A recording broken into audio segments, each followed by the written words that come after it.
মাধ্যমিক ২০২৬ ছাত্রছাত্রীদের জন্য আজকে বাংলার গুরুত্বপূর্ণ ৪টি রচনা উত্তর সহ নিয়ে এসেছি। আমি চ্যালেঞ্জ করে বলতে পারি, তোমাদের পরীক্ষায় যে রচনা আসবে, ৪টে রচনা আসবে, তার মধ্যে একটির উত্তর করতে হবে। এই যে ৪টে রচনা উত্তর সহ দেখাবো, এর মধ্যে থেকেই একটা তোমরা কমন পেতে চলেছো। ১০০% নিশ্চিত যে তোমরা এটা কমন পাবেই। মাত্র ৪টে রচনা আমি সাজেশান আকারেও আগে দিয়েছি, আমি উত্তর সহ নিয়ে এসেছি ছাত্রছাত্রীদের সুবিধার্থে, যাতে তারা বুঝতে পারে যে তাদের পরীক্ষায় ৫০০ শব্দের মধ্যে কীরকম পয়েন্ট ওয়াইজ তাদের লিখতে হবে, সেটা বোঝানোর জন্যই এটা কিন্তু করা। ছাত্রছাত্রীরা চাইলে যে কোনো বই, যে কোনো গাইড বই, যে কোনো সহায়িকা বই থেকেও এই রচনাগুলো কিন্তু মুখস্থ করতে পারে, কোনো সমস্যা নেই। আমার মূল উদ্দেশ্য কিভাবে লিখতে হয় আর কোন রচনা ছাত্রছাত্রীদের জন্য গুরুত্বপূর্ণ সেটাই দেখানোর। ভিডিওটি ভালো লাগলে অবশ্যই শেয়ার করতে হবে বন্ধুদের সঙ্গে, এবং ফেসবুক থেকে দেখলে আমাদের পেজটিকে ফলো করতে হবে, ইউটিউব থেকে দেখলে অবশ্যই সাবস্ক্রাইব করতে হবে, কারণ আগামী দিনে তোমাদের জন্য উত্তর সহ ভিডিও কেউ ইউটিউবে দেয় না। বড় প্রশ্ন হোক, ছোট প্রশ্ন হোক, একমাত্র আমরাই দিই। তাই অবশ্যই চ্যানেলের সঙ্গে যুক্ত থাকতে হবে। তো দেরি না করে চলো শুরু করা যাক আজকে আমাদের ভিডিওটি। ভাবেও দিতে পারে, সেটা হচ্ছে বিজ্ঞান সাধনায় ভারত। এটাও কিন্তু দিতে পারে, বিজ্ঞানের জয়যাত্রা আর বিজ্ঞান সাধনায় ভারত দুটোই কিন্তু একই রচনা, এটা মাথায় রাখতে হবে। তো প্রথমে ভূমিকায় দেখো কি লেখা হচ্ছে। মানব সভ্যতার বিজয় রথের চালক হলো বিজ্ঞান। সমগ্র মানব সভ্যতার অগ্রগতিতে বিজ্ঞানের অবদান অপরিসীম। মানব সভ্যতার বাহক হলো বিজ্ঞান। গুহাবাসী মানুষ যেদিন আগুন জ্বালাতে শিখলো, যেদিন নগ্ন গায়ে গাছের ছালকে পরিধেয় হিসেবে ব্যবহার করতে শিখলো, সেদিন থেকে শুরু হয়ে গেল বিজ্ঞানের জয়যাত্রা। নেক্সট পয়েন্ট, বিজ্ঞান কি? বিজ্ঞানের জয়যাত্রা আলোচনার পূর্বে আমাদের জানা দরকার বিজ্ঞান কি। বিজ্ঞান হলো বিশুদ্ধ জ্ঞান, যে জ্ঞানে প্রকৃত সত্যের সন্ধান দেয়, যে জ্ঞান সম্পূর্ণভাবে অর্জন করতে পারলে মানব সমাজ আরও অগ্রগতির পথে এগিয়ে যেতে পারবে, মানব সমাজের কল্যাণ সাধন হবে। নেক্সট পয়েন্ট, বিজ্ঞানের জয়যাত্রা নানা দিকে নানা পথে। এই পয়েন্টের মধ্যে বিজ্ঞানের সৃষ্ট বিজয় রথে চড়ে মানুষ আজ পৃথিবীর এক প্রান্ত থেকে অপর প্রান্তে যাত্রা করছে অনায়াসে। মহাকাশযানে চড়ে পাড়ি দিচ্ছে মহাকাশের বুকে। মহাকাশের নিহারিকুঞ্জ আজ রহস্যময় নয়। সাবমেরিনে চেপে মানুষ সমুদ্রের অতল গভীরে ডুব দিয়ে তুলে আনছে মণিমাণিক্য। অব্রভেদী তুষারবৃত এভারেস্টেও মানুষ বিজয় পতাকা উড়িয়েছে। দুস্তর মরু পাড়ি দিতেও আজ কোনো ব্যাপার নয়। বিজ্ঞানের জয়যাত্রা খুলে গেছে সমস্ত রহস্য, অন্ধকার অচেনা জগৎ। নেক্সট পয়েন্ট, চিকিৎসা জগতে বিজ্ঞানের জয়যাত্রা। চিকিৎসা জগতে এসেছে প্রবল গতি। এখানে প্রচুর ইলেকট্রনিক যন্ত্রপাতি আবিষ্কার হওয়ার ফলে দুরারোগ্য রোগের সঠিক নির্ণয় ও চিকিৎসা সম্ভব হচ্ছে। দ্রুত গতিতে লেজার এর প্রয়োগ, বেতার তরঙ্গ আমাদের প্রতিদিনের ব্যবহারে ঢুকে পড়েছে। চিকিৎসাতে বিজ্ঞান এনে দিয়েছে অসাধারণ সাফল্য। শিক্ষার জগতে বিজ্ঞান এনেছে বিপ্লব। বিজ্ঞানের অগ্রগতি আজ অনন্ত অসীম। নেক্সট পয়েন্ট, কৃষিক্ষেত্রে বিজ্ঞানের জয়যাত্রা।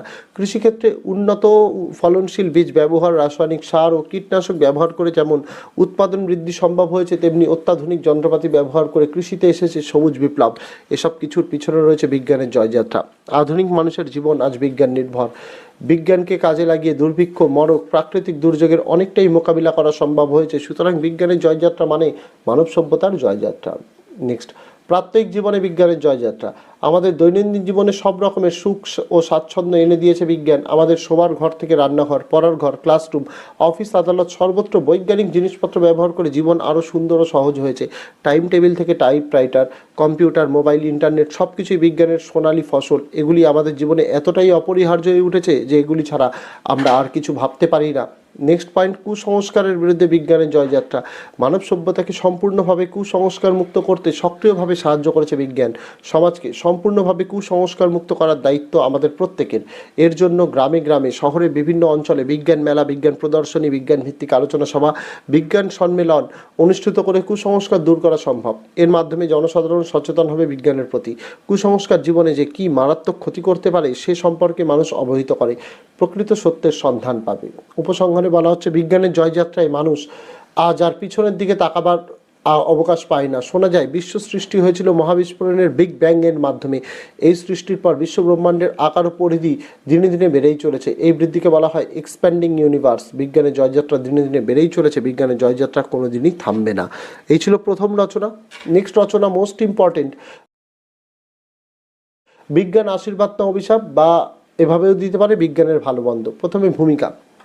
আধুনিক যুগ বিজ্ঞানের যুগ। বিজ্ঞানের অগ্রগতি মানব সভ্যতার অগ্রগতি তথা মানুষের মঙ্গল সাধনারই নামান্তর। মানুষের হিত সাধনের জন্যই বিজ্ঞানের সৃষ্টি, কিন্তু ভাবনার বিষয় 20 শতকের বিজ্ঞানকে অকল্যাণকর দিকে নিক্ষেপ করা হচ্ছে, ফলে বিজ্ঞানের আশীর্বাদী মূর্তি আজ সংহারিণী মূর্তিতে পর্যবসিত হতে চলেছে। নেক্সট পয়েন্ট, বিজ্ঞানের আবিষ্কার ও মানব সমাজ। আদিম মানুষ যেদিন প্রথম আগুন জ্বালাতে শেখে সেদিন থেকে বিজ্ঞানের জয়যাত্রার সূচনা। তারপর সে ধীরে ধীরে ধাতু আবিষ্কার করলো, শিখলো চাকার আবিষ্কার। বিজ্ঞানের কল্যাণেই আবিষ্কার সম্ভব হয়েছে বৈদ্যুতিক শক্তি, বাষ্প শক্তি, যন্ত্র শক্তির আবিষ্কার হয়েছে নানা যন্ত্র। বেতার যন্ত্র দূরদর্শনকে দূরকে করে দিল আরও নিকট। বিজ্ঞানের সাহায্যেই দুরারোগ্য ব্যাধির কবল থেকেও মানুষ বাঁচতে পারছে। তারা ছুটে চলেছে বিভিন্ন গ্রহে ও উপগ্রহে। মুদ্রণ যন্ত্র, বেতার, দূরদর্শন সবই বিজ্ঞানের আশীর্বাদ স্বরূপ। নেক্সট পয়েন্ট, মানব জীবনে বিজ্ঞানের প্রভাব। এই পয়েন্টের মধ্যে মানব জীবনের প্রতিটা মুহূর্ত বিজ্ঞান দ্বারা নিয়ন্ত্রিত। তার toothpaste, brush, fan, heater, gas, cooker, fridge, radio, ঘড়ি, টেলিভিশন এই সব কিছুই বিজ্ঞানের দান। কৃষি, শিল্প সব ক্ষেত্রেই এই বিজ্ঞানের প্রয়োগ ও প্রসার লক্ষ্য করা যায়। ট্রাক্টর, পাম্প প্রভৃতি থেকে শুরু করে উন্নত বীজ, সার সবই বিজ্ঞানের অগ্রগতির ফল। যাতায়াতের সুবিধার জন্য এসেছে বাস, ট্যাক্সি, ট্রেন ইত্যাদি। মুদ্রণ যন্ত্র তাকে সমৃদ্ধ ও সুরক্ষিত করেছে, দূরাভাস দূরকে করেছে নিকট। বিজ্ঞানের উন্নতির ফলে আবিষ্কৃত প্রতিষেধকের মাধ্যমে মানুষ প্রতিরোধ করে চলেছে কঠিন ব্যাধিকে। নেক্সট পয়েন্ট, অতিরিক্ত বিজ্ঞান নির্ভরতা। বর্তমান যন্ত্র সভ্যতার যুগে দিন দিন মানুষ পরিণত হচ্ছে যন্ত্রে। মানুষ তার ছোট থেকে ছোট কাজের জন্য নির্ভরশীল হচ্ছে বিজ্ঞানের প্রতি। যন্ত্র নির্ভর মানুষ ধীরে ধীরে তার নিজস্ব শ্রমে অপারগ হয়ে পড়েছে। বস্তুত মানুষ যন্ত্রকে না, যন্ত্র যেন মানুষকে চালনা করছে। আবার মানুষ অতিরিক্ত বিজ্ঞান নির্ভর হয়ে পড়ায় তাদের জীবনের বৃত্তিগুলিকে ভুলতে বসছে। এই অতিরিক্ত নির্ভরশীলতা মানুষ বিজ্ঞানের দাসে পরিণত করছে। নেক্সট পয়েন্ট, বিজ্ঞানের অভিশপ্ত দিক। বিজ্ঞান সভ্যতার এক কলঙ্কময় অধ্যায় হলো হিরোশিমা ও নাগাসাকির হত্যাকাণ্ড। উন্নত দেশগুলির পারমাণবিক শক্তিতে বলীয়ান হয়ে আজ ক্ষুদ্র দেশগুলির ওপর নির্বিচার শোষণ চালাচ্ছে। ডিনামাইট আজ পাহাড় ভাঙার কাজে ব্যবহৃত না হয়ে মানুষ মারার কাজে বেশি ব্যবহৃত হচ্ছে। নিত্য নৈমিত্তিক সন্ত্রাসবাদের শিকার হচ্ছে মানুষ। যানবাহনের ধোঁয়া, বজ্র পদার্থ আজ প্রকৃতির ভারসাম্য বিনষ্ট করছে। যন্ত্র সভ্যতার যুগে মানুষ যেন নিষ্প্রাণ যন্ত্রে পরিণত হচ্ছে। কৃত্রিম জীবনযাপন, মানবাধিকার অবনমন আধুনিক বিজ্ঞান নির্ভর সভ্যতার চরম অভিশাপ। নেক্সট পয়েন্ট, বিজ্ঞানের অভিশাপ মুক্তি। বিজ্ঞানকে অভিশপ্ত করার জন্য দায়ী মানুষ। স্বার্থান্বেষী জ্ঞানপাপী মানুষের অন্তরে শুভবোধ জাগ্রত না হলে বিজ্ঞান বিপথেই চালিত হবে। এর জন্য প্রয়োজন মানুষের শুভবোধ জাগরণ। মানুষের কল্যাণে বিজ্ঞানকে নিয়োগ করতে হবে এবং বিজ্ঞান পরিচালককেও শুভবোধ দ্বারা পরিচালিত করতে হবে, তবেই বিজ্ঞান হবে মানুষের কাছে আশীর্বাদ স্বরূপ। নেক্সট, বিজ্ঞানের কল্যাণ কামনায় মানুষের ভূমিকা। মানুষের কল্যাণ কামনায় যেমন বিজ্ঞান নিয়োজিত, তেমনি মানুষকেও বিজ্ঞানের কল্যাণের কথা ভাবতে হবে। পারস্পরিক কল্যাণ ভাবনার মধ্যে দিয়ে বিজ্ঞান প্রকৃত কল্যাণকর ভূমিকায় অবতীর্ণ হবে। বিজ্ঞান প্রতিটি পদক্ষেপে যেভাবে মানুষের সুখ স্বাচ্ছন্দ্য নিশ্চয়তা প্রদানে এবং তার কল্যাণ বিধানে লিপ্ত, তা যেন কোনোভাবে নষ্ট না হয় সেদিকে নজর দিতে হবে। জনগণ ও সরকারকে সচেতন হতে হবে যাতে ধ্বংসাত্মক কাজে যেন কোনোভাবেই বিজ্ঞানের প্রয়োগ না ঘটানো হয়। এই উদ্দেশ্যে আইনের কঠোরতা বৃদ্ধি করতে হবে। সন্ত্রাসবাদ দমনমূলক কাজে সর্বস্তরের মানুষকে এগিয়ে আসতে হবে, তবেই বিজ্ঞান কল্যাণকামী শক্তিরূপে সকলের কাছে ধরা দেবে। উপসংহারে বলা হচ্ছে, সমাজের বিবেকহীন মানুষের স্বার্থ সর্বস্ব মানসিকতার কাছে বিজ্ঞান তো সংকলিত জিনিসের ভিড় শুধু। তাই সাম্রাজ্যবাদী মানসিকতা ভুলে মানুষ যদি বিশ্ব মানবতাবোধে উদ্বুদ্ধ হয় তাহলে বিজ্ঞানকে আশীর্বাদ রূপে লাভ করা সম্ভব। বর্তমানে বিজ্ঞানের যে রূপটি ধ্বংসের দিকে মুখ করে আছে, সকলের দায়িত্ব তাকে কল্যাণময় রূপ প্রদান করা। বিজ্ঞানকে বিশ্বস্ত ভৃত্যে পরিণত করতে পারলে তবে তার অভিশাপ থাকবে না, আশীর্বাদ হয়ে উঠবে নিরবচ্ছিন্ন। নেক্সট রচনা, বিজ্ঞান বনাম কুসংস্কার, বা এই রচনা এইভাবেও দিতে পারে বিজ্ঞান ও বিজ্ঞান মনস্কতা। ভূমিকায় বলা হচ্ছে, যে জাতি জীবনহারা, অচল, অসার, সেই জাতি যুক্তি বিচারের স্রোত পথ তুচ্ছ, আচারের শুষ্ক মরু বালুকরাশিতে হারিয়ে যায়। টিকটিকির ডাক, হাঁচির শব্দে থমকে যায় তার অগ্রগতি। সেই জাতি জীবনমৃত, তার প্রাণ শক্তি স্তিমিত। ভারতবর্ষের এখন সেই অবস্থা। স্বাধীনতার এত বছর বাদেও পদে পদে বাঁধে তার জীর্ণ লোকাচার। এই কুসংস্কারকে পরাস্ত করতে পারে একমাত্র বিজ্ঞান মনস্ক চিন্তাধারার প্রসার। তারপরের পয়েন্ট, কুসংস্কার কি? সভ্যতাকে যাচাই না করে অন্ধবিশ্বাস, যুক্তিবোধহীন মিথ্যা ধারণার বশবর্তী হওয়াকে বলে বেদাংস্কার, ইংরেজি সুপারস্টিশন। এর বাংলা প্রতিশব্দ কুসংস্কার। কুসংস্কারের মূল কারণ হলো অজ্ঞতা ও অনুবিশ্বাস। বিজ্ঞান নির্ভর যুগেও অশিক্ষিত, স্বল্প শিক্ষিত, এমনকি শিক্ষিত মানুষও রোগ ও ব্যাধি থেকে আরোগ্য পেতে মন্ত্রতন্ত্র ঝাড়ফুঁকে করে। ডাইনি, জিন, ভূত প্রেত সন্দেহ করে মানুষকে হত্যা করে। নেক্সট পয়েন্ট, বিজ্ঞান ও কুসংস্কার। বিজ্ঞান হলো এমন জ্ঞান যা পরীক্ষিত সত্য, যা মানুষের কল্যাণের জন্যই কাজে লাগে। আর কুসংস্কার মূলত কতগুলি অন্ধবিশ্বাস যা মানুষের অমঙ্গল করে। মানুষকে সংস্কারের সংকীর্ণ বেড়াজাল থেকে মুক্তি করার জন্য বিজ্ঞান নানা প্রচারাভিযান গড়ে তুলেছে। মানুষের সংস্কার মুক্তির জন্য জ্ঞান, চেতনা ও সুশিক্ষা বৃদ্ধি হলো এই আনুগত্য থেকে মুক্তি পাওয়ার অন্যতম পথ। সুশিক্ষাই মানুষকে আত্মনির্ভর করে তোলায় বিজ্ঞানের লক্ষ্য। একমাত্র বিজ্ঞানই পারে মানুষকে কুসংস্কারের বেড়াজাল থেকে মুক্ত করতে। তাই আমাদের বলতে হবে, বিজ্ঞানের টোপর পরে আমরা হব শক্তিমান, অশুভকে পায়ে ঠেলে শুভকে করি প্রণাম। নেক্সট পয়েন্ট, কুসংস্কারের উৎপত্তি। এখানে লিখতে হবে, আদিম মানুষ পাহাড়ে ও জঙ্গলে থাকতো, তখন বিজ্ঞানের জন্ম হয়নি। তখন মানুষ অতি প্রাকৃত সত্তায় বিশ্বাস করত। যে কোনো প্রাকৃতিক দুর্যোগ বা বিপর্যয়ের মূলে দৈবের হাত আছে বলে তারা মনে করত। রোগশোকের মূলেও অপশক্তি অথবা দেবতাদের রোষ, ভূত প্রেত অথবা অশরীরী আত্মার কারসাজি আছে বলে তারা মনে করত। এভাবে জীবনে চলার পথে যত কিছু বাধাবিঘ্ন, বিপদ সংকেত, শুভ অশুভ, রোগ নিরোগ সব কিছুর মূলে কোনো না কোনো দেবতা আছে বলে তারা মনে করত। নেক্সট, অন্ধবিশ্বাস থেকে মুক্তি। এই পয়েন্টের মধ্যে লিখতে হবে, বিজ্ঞান চেতনা দিনের পর দিন প্রসারিত হয়েছে ঠিকই, কিন্তু মানুষ আজও অন্ধবিশ্বাস থেকে মুক্তি লাভ করতে পারেনি। বিজ্ঞানের সঙ্গে ধর্মীয় ভাবাবেগের সংঘাত একটা নৈমিত্তিক ব্যাপার হয়ে দাঁড়িয়েছে। জীবন থেকে অন্ধবিশ্বাস ও কুসংস্কারকে দূর করতে হলে তথ্য ও তত্ত্বকে চোখ বুজে গ্রহণ না করে যুক্তি ও বিচারের কোষ্ঠী পাথরের মূল্যায়ন করতে হবে। সত্যান্বেষী মনোভাবই অন্ধবিশ্বাস থেকে মুক্তির যথার্থ পথ। নেক্সট পয়েন্ট, অন্ধবিশ্বাস ও কুসংস্কারের স্বরূপ। বিজ্ঞান চেতনা ও কুসংস্কার দুইয়ের অবস্থান বিপরীতমুখী। বিজ্ঞানের প্রবৃত্ত উন্নতি করলেও নিরীহ নারীকে ডাইনি বলে অমানবিকভাবে হত্যা করা হচ্ছে। বিজ্ঞানের যুগে সতীদাহ, সহমরণ, মাদুলি, তাবিজ, কবচ ইত্যাদি ধর্মীয় ব্যাধির অস্তিত্ব দেখা যাচ্ছে। পেঁচার ডাককে মানুষ আজও অশুভ বলে খাবার টেবিলে এখনও মানুষ 3, 13, 17 জন একসঙ্গে বসে খেতে দ্বিধাভোগ করে। এমনকি বিজ্ঞানী আইনস্টাইন কুসংস্কারের উৎস হিসেবে ভয় ও আতঙ্কের কথা বলেছেন। তিনি লিখেছেন, it is this undefined source of fear and hope which is the genesis of irrational superstition. Next point, সামাজিক কুসংস্কারের প্রাবল্য। বিজ্ঞানের জয়যাত্রা সত্ত্বেও ভারতবর্ষের মতো অজস্র দেশ আজও কুসংস্কারের সংকীর্ণ খাতে আবদ্ধ। সামাজিক কুসংস্কারগুলি যেমন শিশু হত্যা, ডাইনি হত্যা এসব দেশে প্রায়শই হচ্ছে। এসব ঘটনার থেকেও বেশি কুরুচিকর ও লজ্জাজনক ধর্মীয় কুসংস্কার 1995 খ্রিস্টাব্দের 21 সেপ্টেম্বর গণেশ মূর্তির দুধপান। পদার্থবিজ্ঞানের ভাষায় এই সংস্কারকে পৃষ্ঠটান বলা হয়। দৈব অলৌকিকতাকে কেন্দ্র করে মানুষ হিংসাত্মক মজে ওঠে। নেক্সট, শিক্ষিত মানুষের কুসংস্কার।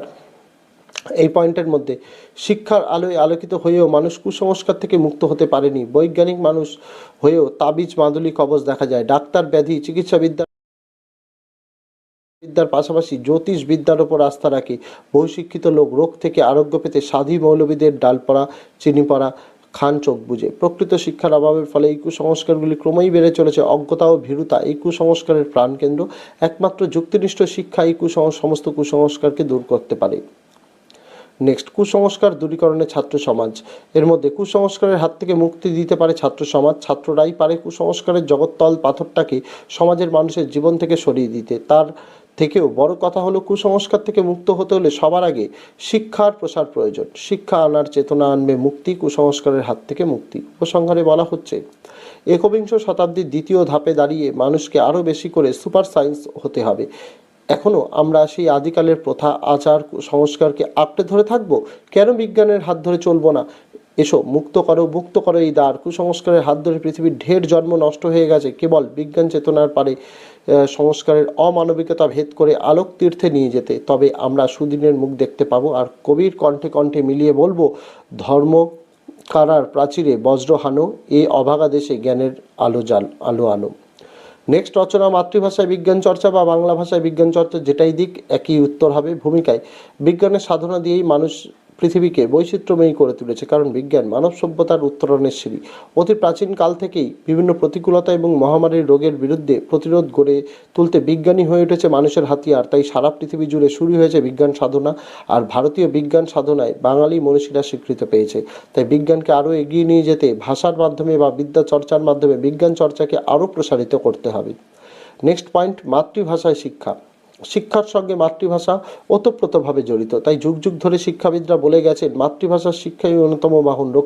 রবীন্দ্রনাথ বলেছেন, শিক্ষায় মাতৃভাষা মাতৃদুগ্ধ। তাই ইউনেস্কো সিদ্ধান্ত নিয়েছে, the best medium for teachings is the mother tongue of the people, অর্থাৎ মাতৃভাষায় শিক্ষার শ্রেষ্ঠ মাধ্যম।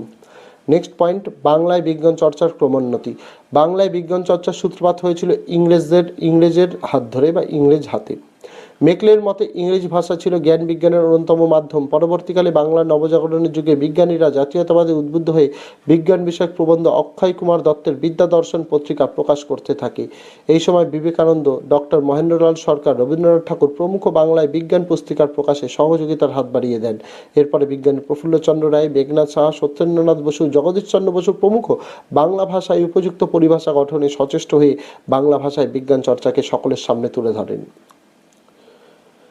নেক্সট পয়েন্ট, বাংলা ভাষায় বিজ্ঞান চর্চার যৌক্তিকতা। শিক্ষাবিদ ও মনীষীদের মত বিশ্লেষণ করে আমরা বুঝতে পারছি যে সকলে মাতৃভাষার মাধ্যমে বিজ্ঞান চর্চায় আগ্রহী। Archimedes, Madame Curie, Nagarjuna, Henri Becquerel, Niels Bohr প্রমুখ বিজ্ঞানীরা গ্রিক, ফরাসি, জার্মানি ভাষায় বিজ্ঞান চর্চায় সফল হয়েছেন। অর্থাৎ মাতৃভাষা ছাড়া অন্য ভাষা আয়ত্ত করতেও যথেষ্ট সময় ব্যয়িত হয়। নেক্সট পয়েন্ট, মাতৃভাষায় বিজ্ঞান চর্চার সীমাবদ্ধতা। মাতৃভাষায় বিজ্ঞান চর্চা আপাতত কিছু সীমাবদ্ধতা আছে, অর্থাৎ মাতৃভাষায় উচ্চশিক্ষার উপযুক্ত পাঠ্যপুস্তকের অভাব এবং পরিভাষার জটিলতার সম্মুখীন হতে হয়। তাই বাংলা ভাষায় বিজ্ঞান চর্চাকে উপযুক্ত করে তুলতে হলে এগুলির ব্যাপারে যত্নবান হতে হবে এবং নতুন নতুন পরিভাষার জন্ম দিতে হবে। তাই মাতৃভাষাকে বিজ্ঞান চর্চার মাধ্যম করতে হলে প্রতিনিয়ত উপযুক্ত অনুবাদ ও পরিভাষা গঠনের পরিকাঠামো প্রয়োজন। নেক্সট, বর্তমান বিশ্বায়ন ও বিজ্ঞান চর্চা। আজকের বিজ্ঞান চর্চা যন্ত্র নির্ভর এবং কম্পিউটার ও ইন্টারনেটের উপর নির্ভরশীল। কম্পিউটারের ভাষা মূলত ইংরেজি, যদিও এর ভাষা বাংলাতেও করা সম্ভব, কিন্তু বহু ভাষাভাষী দেশ অর্থনৈতিক অনগ্রসরতার জন্য আমাদের দেশে বিপুল আয়োজনে এই মুহূর্তে সম্ভব নয়। তাই এই বিষয়ে পরিস্থিতি বিবেচনা করলে ইংরেজি ভাষাকে আমরা বিজ্ঞান চর্চার ভাষা হিসেবে সম্পূর্ণ বর্জন করতে পারি না। নেক্সট পয়েন্ট, বিজ্ঞান চর্চার সাম্প্রতিককাল। সাম্প্রতিক সময়ে বাংলায় বিজ্ঞান চর্চার জন্য অসংখ্য বিজ্ঞান বিষয়ক গ্রন্থ প্রকাশিত হচ্ছে। ছোটদের বিজ্ঞান, চাঁদ মামা, মৃত্যুঞ্জয় প্রসাদ গুহের আকাশ পৃথিবী, জিতেন্দ্রনাথ গুহের মহাকাশ পেরিয়ে, দেবেন্দ্রনাথ বিশ্বাসের মানব কল্যাণের রসায়ন বিশেষ উল্লেখযোগ্য। বলা যেতে পারে এই ধারাটি ক্রমশ শক্তিশালী হচ্ছে। উপসংহারে, বিজ্ঞান চর্চার ভাষার বিচারে আমরা গোঁড়ামি করা চলবে না। বর্তমান পরিস্থিতিতে দাঁড়িয়ে মাতৃভাষাকে অবহেলা বা বিদেশি ভাষা ইংরেজিকে সম্পূর্ণ উপেক্ষা করা উচিত নয়। প্রাথমিক শিক্ষা বা জনগণকে বিজ্ঞান চেতনায় সচেতন করা মাতৃভাষার মাধ্যমে অপরিহার্য। তেমনি উচ্চশিক্ষা প্রযুক্তির পর্যায়ে বিজ্ঞান চর্চার অবশ্য ইংরেজি ভাষা প্রয়োজন। তাই বিজ্ঞান চর্চার ভাষার নির্বাচনে আবেগমুক্ত হয়ে আমাদের বাংলা এবং ইংরেজি দুটি ভাষাকেই সমান গুরুত্ব দেওয়া উচিত। এই